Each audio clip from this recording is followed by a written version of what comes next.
जय हिंद दोस्तों, आपका अपने YouTube चैनल जैसा क्लासेस में आपका स्वागत है। दोस्तों, जैसा कि आप लोगों ने पिछली वीडियो में पढ़ा तो आपको आज के पेपर में आपको रिजल्ट मिल गया होगा।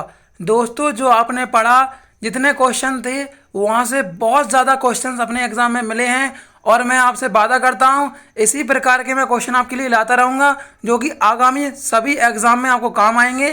तो दोस्तों, आज के क्वेश्चन को मैं आपके सामने प्रस्तुत कर दिया हूँ। तो हम क्वेश्चन को शुरू करने से पहले आपसे रिक्वेस्ट रहेगी कि आप जल्दी से चैनल को सब्सक्राइब कर लें, वीडियो को लाइक कर दें और वीडियो के अंत तक बने रहें और आपको पता चले जिससे कि किस तरह के क्वेश्चंस आते हैं। तो आपके सामने पहला क्वेश्चन, पंचायत का सदस्य बनने के लिए निम्नलिखित में से कितनी न्यूनतम आयु संविधान के अनुसार निर्धारित आवश्यक है। तो दोस्तों, इसका सही उत्तर हो जाएगा ऑप्शन आपका बी, 21 वर्ष। तो आपको ध्यान रखना है, थोड़ा सा हम स्पीड में चलेंगे क्योंकि आपके लिए यहाँ पर समय कम है। तो आप दूसरे क्वेश्चन को देखेंगे, Indira Gandhi memorial tulip garden जो एशिया का सबसे बड़ा ट्यूलिप गार्डन है वो कहाँ पर है। तो दोस्तों, जम्मू कश्मीर के श्रीनगर में। ऑप्शन आपका बी सी, श्रीनगर बिल्कुल सही हो जाएगा। अगला प्रश्न, पंडित शारंग देवकृत संगीत रत्नाकर भारतीय शास्त्रीय संगीत से संबंधित ग्रंथ है, इसे किस शताब्दी में लिखा गया था। तो ऑप्शन डी, 13वीं शताब्दी में लिखा गया था। अगला प्रश्न, छतों पर वर्षा जल संचय को अनिवार्य बनाने वाला भारत का पहला और एकमात्र राज्य कौन सा है। तो वो दोस्तों ऑप्शन डी, तमिलनाडु है। अगला प्रश्न, निम्नलिखित में से किस टीम ने 5 बार इंडियन प्रीमियर लीग मतलब आईपीएल का खिताब जीता है। तो आपका सही उत्तर हो जाएगा ऑप्शन बी, मुंबई इंडियंस। फिर उसके बाद दूसरे नंबर पर है चेन्नई सुपर किंग। अगला प्रश्न दोस्तों आपके सामने, निम्नलिखित में से कौन 1870 में भारतीय लोक सेवा के पहले सदस्य थे। तो भारतीय लोक सेवा के पहले सदस्य सत्येंद्र नाथ टैगोर। आपका ऑप्शन डी बिल्कुल सही हो जाएगा, चौथा। अगला प्रश्न, 1722 में आगरा का सूबेदारी निम्नलिखित में से किस व्यक्ति को दी गई थी। तो सवाई राजा सिंह को दी गई थी। सवाई राजा जय सिंह को 1722 में आगरा की सूबेदारी दी गई थी। ये आपको अच्छे से ध्यान रखना है। अगला question, general insurance corporation of India किस वर्ष कंपनी के रूप में निगमित हुई थी। तो 1972 में निगमित हुई थी। अगला प्रश्न, निम्नलिखित में से कौन सा खेल यूथांट कप से संबंधित है। तो दोस्तों, यूथांट कप जो है लॉन टेनिस आपका बिल्कुल सही उत्तर हो जाएगा। अगले क्वेश्चन भी चलेंगे, निम्नलिखित में से क्या श्रीलंका का राष्ट्रीय खेल है। तो राष्ट्रीय खेल जो श्रीलंका का है वो वॉलीबॉल है, जिसमें दोस्तों 6 खिलाड़ी होते हैं। तो ये आपको अच्छे से क्लियर हो चुका है। निम्नलिखित में से कौन सी नदी अरब सागर में जाके गिर जाती है। जैसे कि ये इंडिया है, इधर की ओर गिरने वाली नदियां जो हैं अरब सागर में गिरेंगी और इधर से निकलती हुई नदियां इधर अगर गिरती हैं तो ये बंगाली खाड़ी। जब दोस्तों बंगाली खाड़ी में गिरती हैं तो यहाँ पर आप ध्यान रखना कि ये डेल्टा का निर्माण करती हैं। जब बंगाली खाड़ी में गिरती हैं तो डेल्टा का निर्माण करती हैं। और दोस्तों, जब नदियाँ अरब सागर में गिरती हैं तो ज्वार नदमुख एस्चुरी का निर्माण करती हैं। जो आपको अच्छे से याद रखना है। तो अरब सागर में नर्मदा नदी गिरेगी तो एस्चुरी का निर्माण करेगी। कृष्णा, कावेरी, गोदावरी ये डेल्टा बनाती हैं, आपको याद रखना है। निम्नलिखित में से किस वर्ष ताशकंद में भारतीय कम्युनिस्ट पार्टी की स्थापना हुई थी। तो दोस्तों, आपको अच्छे से याद रखना है यहाँ पर कि ताशकंद में भारतीय कम्युनिस्ट पार्टी की स्थापना कब हुई थी। 1920 में हुई थी, 1920 में हुई थी। क्लियर। अगले क्वेश्चन की ओर चलेंगे, निम्नलिखित में से कौन सी पहाड़ियाँ आंध्र प्रदेश में हैं। तो पालकोंडा की पहाड़ियाँ जो हैं आंध्र प्रदेश में हैं। नल्लामलाई और पालकोंडा, नल्लामलाई पालकोंडा कहाँ पर हैं, आंध्र प्रदेश में। जावड़ी और शिवराय तमिलनाडु में है। अन्नामलाई पहाड़ियाँ नीलगिरी केरल में हैं। कर्नाटक में महाबलेश्वर। तो दोस्तों, अगले प्रश्न की ओर चलेंगे, निम्नलिखित में से कौन सा भारतीय शहर कलमकारी चित्रकला के लिए फेमस है। तो कलमकारी चित्रकला मछलीपत्तनम जो है वो शहर फेमस है। तो मछलीपत्तनम आपका बिल्कुल सही उत्तर हो जाएगा, ऑप्शन डी। अगला क्वेश्चन आपके सामने, दिसंबर 1947 तक प्राप्त जानकारी के अनुसार भारत का संविधान लिखने वाली संविधान सभा में कितने सदस्य थे।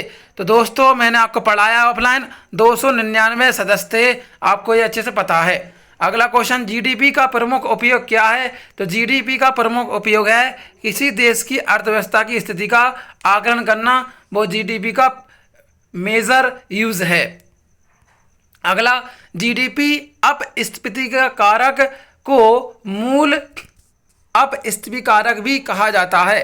तो अंतर्निहित जो है जीडीपी को मूल अपस्फीति कारक भी कहा जाता है। जो आपको यहाँ पर क्लियर हो चुका होगा। अगले क्वेश्चन की ओर चलेंगे, रंगनथिट्टू पक्षी अभ्यारण्य कहाँ स्थित है? तो रंगनथिट्टू पक्षी अभ्यारण्य जो है वो कर्नाटक में है। जो आपको अच्छे से याद रखना है, रंगनथिट्टू पक्षी अभ्यारण्य कर्नाटक। अगला, भारतीय संविधान किस भाग में राष्ट्रपति के चुनाव से संबंधित नियमों का वर्णन है? तो आपको ध्यान रखना है कि संघ जो है कौन से अनुच्छेद में है। तो आप देखेंगे दोस्तों 52 से 151 तक, भाग 5 में। तो ऑप्शन आपका डी बिल्कुल सही उत्तर हो जाएगा। निम्न में से कौन पूर्वी बंगाल के वकील थे जो असहयोग आंदोलन में विशेष रूप से सक्रिय थे? तो जो असहयोग आंदोलन था वो दोस्तों चित्तरंजन दास इसमें सक्रिय थे। जो आपको याद रखना है। ऑप्शन ए आपका बिल्कुल सही उत्तर हो जाएगा। भारत की जनगणना 2011 के अनुसार बिहार 60% की साक्षरता दर के साथ सबसे कम साक्षरता था। तो 63.82% के साथ सबसे कम था। जो आपको क्लियर हो चुका है और आपने पढ़ा भी है। निम्नलिखित में से क्या पदार्थ का एक उदाहरण नहीं है? तो दोस्तों पदार्थ का एक उदाहरण नहीं है, तो आपको ध्यान रखना है गुरुत्व। गुरुत्व एक पदार्थ का उदाहरण नहीं है, ग्रेविटेशनल। ठीक है, तो आगे की ओर बढ़ेंगे हम। भारत के निम्नलिखित में से किस राज्य में सोने के भंडार पाए जाते हैं? तो आपको पता ही है, Kolar, goldfield, KGF, Karnataka, option D. अगला क्वेश्चन, अशोक चक्र से सम्मानित होने वाली पहली भारतीय महिला कौन है? तो अशोक चक्र से सम्मानित होने वाली पहली भारतीय महिला जो है नीरजा भनोट हैं। तो ऑप्शन आपका ए बिल्कुल सही हो जाएगा, नीरजा भनोट।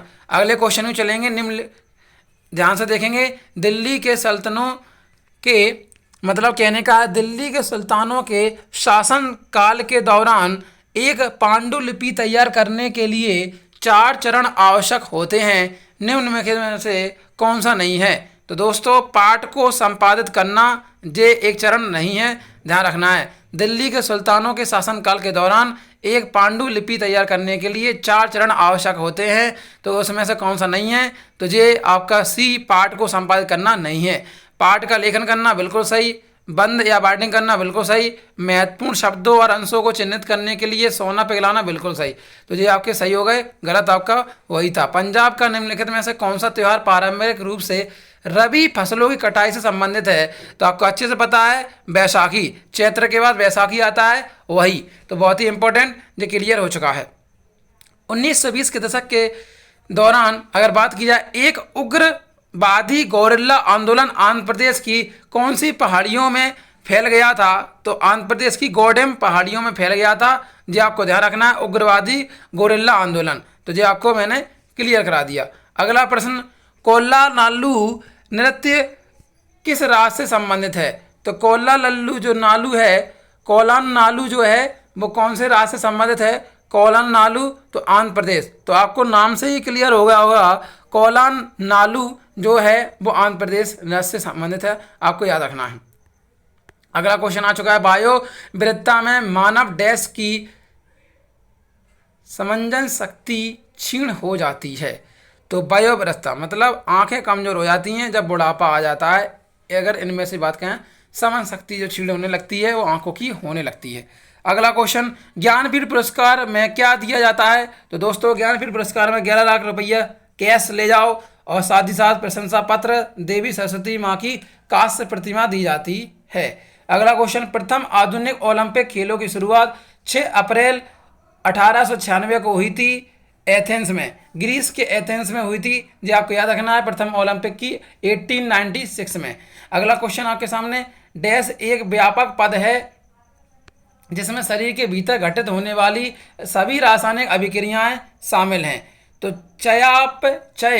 चयापचय जो है एक व्यापक पद है जिसमें शरीर के भीतर घटित होने वाली सभी रासायनिक क्रियाएं शामिल हैं। आगे बढ़ेंगे, सूचना का अधिकार जो 2005 में आया था, जम्मू कश्मीर राज्य को छोड़ के पूरे भारत में लागू किया गया था 2005 में।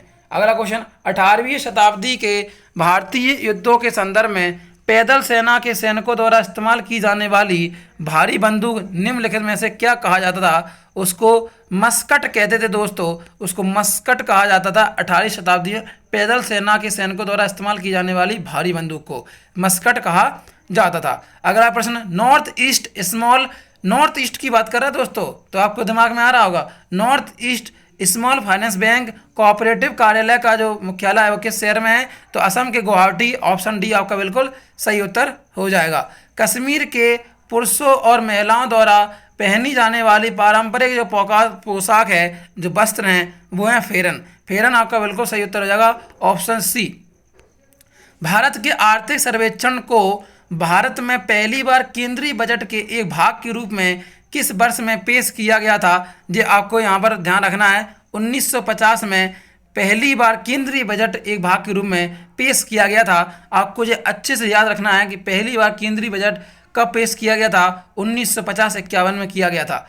अगला क्वेश्चन, शहरी क्षेत्रों के लिए स्थानीय सरकारी निकायों को क्या कहा जाता है? तो दोस्तों उन्हें शहरी क्षेत्रों में स्थानीय सरकारी निकायों को नगर पालिका। ऑप्शन आपका ए बिल्कुल सही उत्तर हो जाएगा। मार्को पोलो 1292-1294 के मध्य वेनिस से भारत आया था दोस्तों। कहाँ से? वेनिस से भारत आया था मार्को पोलो। अगला क्वेश्चन, दो या उससे अधिक समाजों की तुलना के लिए निम्नलिखित में से आय के किस मानक का उपयोग नहीं हो सकता? तो रोजगार का मानक नहीं हो सकता। आय का समान वितरण बिल्कुल सही। क्रय शक्ति क्षमता बिल्कुल सही। प्रति व्यक्ति आय जी बिल्कुल सही हो जाएगा। किसी की व्यक्ति की आय का मानक के लिए रोजगार ऐसा मायने नहीं रखता। निम्नलिखित में से कौन सा उपवेद ऋग्वेद से संबंधित है? तो उपवेद जो है ऋग्वेद से संबंधित है वो है आयुर्वेद आपका बिल्कुल सही उत्तर हो जाएगा। किसी व्यक्ति का अगर वजन जमीन पर 60 किलो है और वो लिफ्ट के माध्यम से ऊपर की ओर अगर बढ़ता है, गतिमान होता है, तो आपको ध्यान रखना है ऊपर की ओर गतिमान होता है तो उस व्यक्ति के वजन पर क्या प्रभाव पड़ेगा? तो उसका वेट जो होगा 60 किलो से ज़्यादा मापा जाएगा, उसका भार जो है बढ़ा हुआ महसूस हो जाएगा। ठीक है, अगले क्वेश्चन को चलेंगे। भूकंप को पहचानने के लिए हम किस उपकरण का उपयोग करते हैं? तो भूकंप को पहचानने के लिए हम सिस्मोग्राफ का यूज करते हैं। अगला क्वेश्चन, निम्नलिखित में से क्या किसी बीज का बीजावरण बनता है? तो दोस्तों बीज का बीजावरण अगर आपसे कहा जाए सीड कोड तो वो होता है अध्यावरण आपका बिल्कुल सही उत्तर हो जाएगा। किसी बीज का बीजाकरण अध्यावरण से बनता है। अगला, कल्हड़ द्वारा रचित राज तरंगी जो पुस्तक है वो कश्मीर के राजाओं के बारे में संस्कृत कविता उसके ऊपर लिखी गई है। तो कन्हड़ एक लेखक थे जिन्होंने कश्मीर के राजाओं के बारे में एक संस्कृत कविता लिखी है। अगला, 1951 निम्नलिखित में से किस राष्ट्र ने पहले एशियाई खेलों की मेजबानी की थी?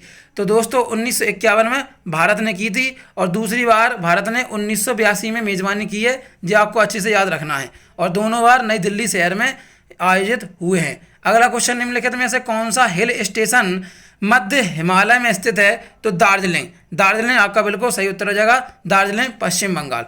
अगला प्रश्न, द्विवार्षिक भारत वन स्थिति रिपोर्ट 2019 का है चाहे 21 का है, आपका सेम वही होगा। देश का सबसे बड़ा वन आच्छादन वाला जो राज्य है वो मध्य प्रदेश है, आज भी है और आगे भी रहेगा भगवान की कृपा से।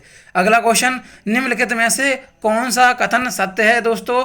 तो यहाँ पर भारत का संविधान अंग्रेजी और हिंदी दोनों हाथों से लिखा गया है, बिल्कुल सही उत्तर इसका हो जाएगा। तिराप और नावा नदियाँ किस राज्य में बहती हैं? तो अरुणाचल प्रदेश में तिराप और नावा नदियाँ बहती हैं। अगला और आज का सेकंड लास्ट, चौल शिलालेखों में विद्यापीठों के लिए उपहार में दी गई भूमि का उल्लेख किस नाम से किया गया है? शाल भोग आपका सही उत्तर हो जाएगा। उपहार में दी गई भूमि का उल्लेख शाल भोग के नाम से किया गया है। शाल भोग आपका बिल्कुल ऑप्शन डी सही उत्तर हो जाएगा। आज का अंतिम प्रश्न दोस्तों, आपको पसंद आ रहा है तो वीडियो को आप जल्दी से लाइक कर दें और चैनल को जो सब्सक्राइब नहीं किया सब्सक्राइब कर दें और ज़्यादा लोगों में आप शेयर करो। तो दोस्तों आज का अंतिम प्रश्न ध्यान से आप समझेंगे, कौन सी जनजाति केल पोलुद त्यौहार मनाती है? तो केल पोलुद जो त्यौहार मनाती है वो कोड़व जनजाति मनाती है। तो ऑप्शन आपका ए, कोड़व जनजाति केल पौलुद त्यौहार मनाती है। ये आपका बिल्कुल सही उत्तर हो जाएगा। दोस्तों मैंने प्रयास किया है हर लेवल का आपको क्वेश्चन पढ़ाने का, तो आई आपको हमारी वीडियो पसंद आई होगी। तो thank you for watching, wish you all the best everybody, best of luck आपके एग्जाम के लिए।